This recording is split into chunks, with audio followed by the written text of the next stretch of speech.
moon 3/4 full already in the sky, and on moonlight nights I was allowed no candle to show me to bed. But on that night I needed none, for I never took off my clothes, having resolved to wait till my aunt was asleep, and then, ghosts or no ghosts, to make my way back to the churchyard. I did not dare to put off that visit even till the morning, lest some chance passer-by should light upon the whole, and so forestall me with Blackbeard's treasure. Thus I lay wide awake on my bed, watching the shadow of the tester-post against the whitewashed wall, and noting how it had moved by degrees as the moon went farther round. At last, just as it touched the picture of the Good Shepherd which hung over the mantelpiece, I heard my aunt snoring in her room, and knew that I was free.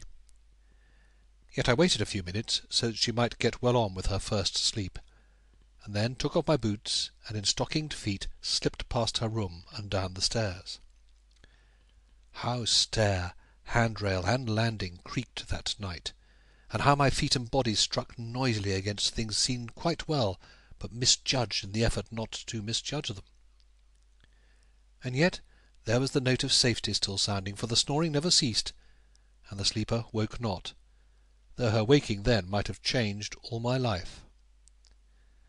So I came safely to the kitchen, and there put in my pocket one of the best winter candles and the tinder-box, and as I crept out of the room, heard suddenly how loud the old clock was ticking, and looking up, saw the bright brass band marking 10:30 on the dial. Out in the street I kept in the shadow of the houses as far as I might, though all was silent as the grave. Indeed, I think that when the moon is bright, a great hush falls always upon nature, as though she was taken up in wondering at her own beauty. Every one was fast asleep in Moonfleet, and there was no light in any window. Only when I came opposite the Why Not, I saw from the red glow behind the curtains that the bottom room was lit up, so Elzevir was not yet gone to bed. It was strange, for the Why Not had been shut up early for many a long night past, and I crossed over cautiously to see if I could make out what was going forward. But that was not to be done, for the panes were thickly steamed over, and this surprised me more, as showing that there was a good company inside. Moreover, as I stood and listened, I could hear a mutter of deep voices inside, not as of roisterers, but of sober men talking low. Eagerness would not let me wait long, and I was off across the meadows towards the church, though not without sad misgivings as soon as the last house was left well behind me. At the churchyard wall my courage had waned somewhat. It seemed a shameless thing to come to rifle Blackbeard's treasure just in the very place and hour that Blackbeard loved, and as I passed the turnstile I half expected that a tall figure, hairy and evil-eyed, would spring out from the shadow on the north side of the church. But nothing stirred, and the frosty grass sounded crisp under my feet as I made across the churchyard, stepping over the graves and keeping always out of the shadows, towards the black clump of yew trees on the far side. When I got round the yews, there was the tomb standing out white against them, and at the foot of the tomb was the hole, like a patch of black velvet spread upon the ground, it was so dark.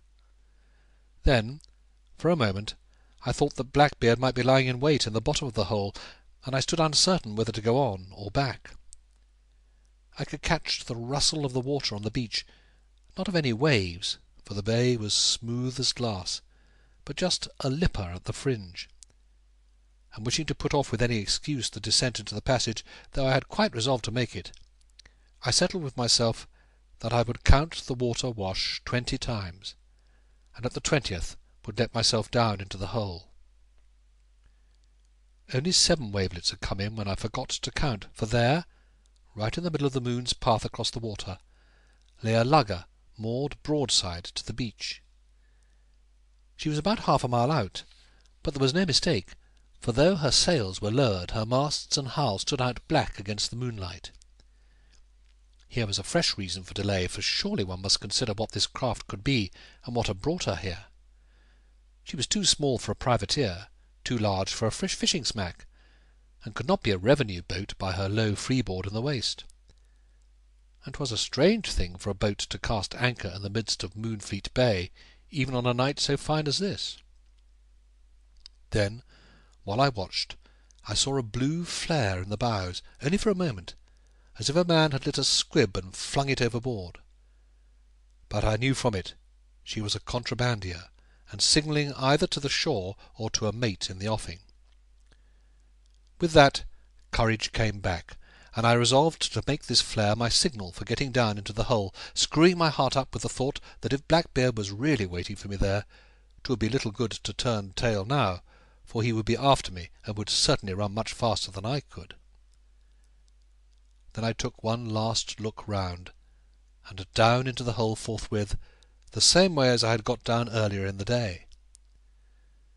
So on that February night, John Trenchard found himself standing in the heap of loose fallen mould at the bottom of the hole, with a mixture of courage and cowardice in his heart, but overruling all, a great desire to get at Blackbeard's diamond. Out came tinderbox and candle, and I was glad indeed when the light burned up bright enough to show that no one, at any rate, was standing by my side. But then there was the passage, and who could say what might be lurking there? Yet I did not falter, but set out on this adventurous journey, walking very slowly indeed, but that was from fear of pitfalls, and nerving myself with the thought of the great diamond which surely would be found at the end of the passage. What should I not be able to do with such wealth? I would buy a nag for Mr. Glennie, a new boat for Ratsey, and a silk gown for Aunt Jane, in spite of her being so hard with me as on this night. And thus I would make myself the greatest man in Moonfleet, richer even than Mr. Maskew, and build a stone house in the sea meadows, with a good prospect of the sea, and marry Grace Maskew, and live happily, and fish. I walked on down the passage, reaching out the candle as far as might be in front of me, and whistling to keep myself company, yet saw neither Blackbeard nor anyone else. All the way there were footprints on the floor, and the roof was black as with smoke of torches, and this made me fear lest some of those who had been there before might have made away with the diamond. Now, though I have spoken of this journey down the passage as though it were a mile long, and though it verily seemed so to me that night, yet I afterwards found it was no more than 20 yards or thereabouts. And then I came upon a stone wall which had once blocked the road, but was now broken through so as to make a ragged doorway into a chamber beyond.